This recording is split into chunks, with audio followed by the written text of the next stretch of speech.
In the last video, we pumped in the melody for children, and you can hear that piano there. We can use the solo button so that the other tracks actually just deactivate, and that lets us hear the piano sound. So what I'm actually going to focus on now is giving some space to that piano sound by using reverb and another effect called a delay effect, which is like a delay is kind of discrete echo, like echo, echo, echo, whereas reverb is kind of just these early reflections to the sound that kind of make it a bit, how would you describe it, sort of smoother, and it sounds like you're in a room with some a reflective wall.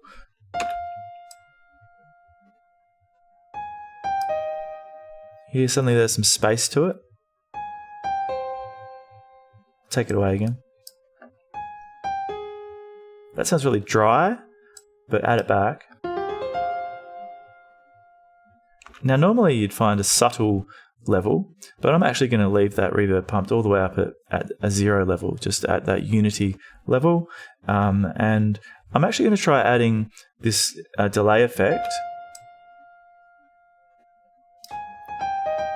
I'm certainly not going to leave that one up that high.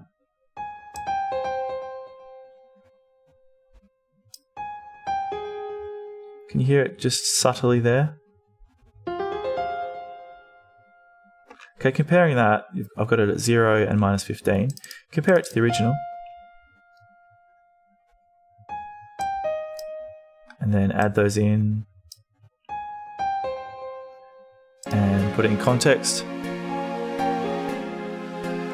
You can also adjust the relative mix there. I could bring some things down a bit.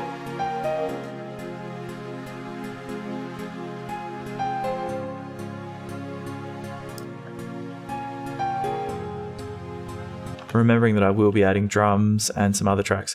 Now, some of you might, if you haven't done this, you might want to go back and do the extra lesson in which we added in a guitar sound, because that can add some extra movement as well.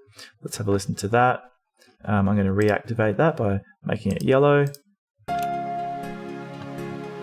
going to just mix it down a little.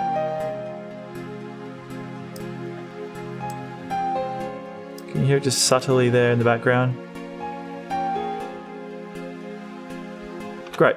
The main purpose of this video was just to get you putting a bit of reverb and delay onto your piano, and consider whether you want to add some to your other tracks as well.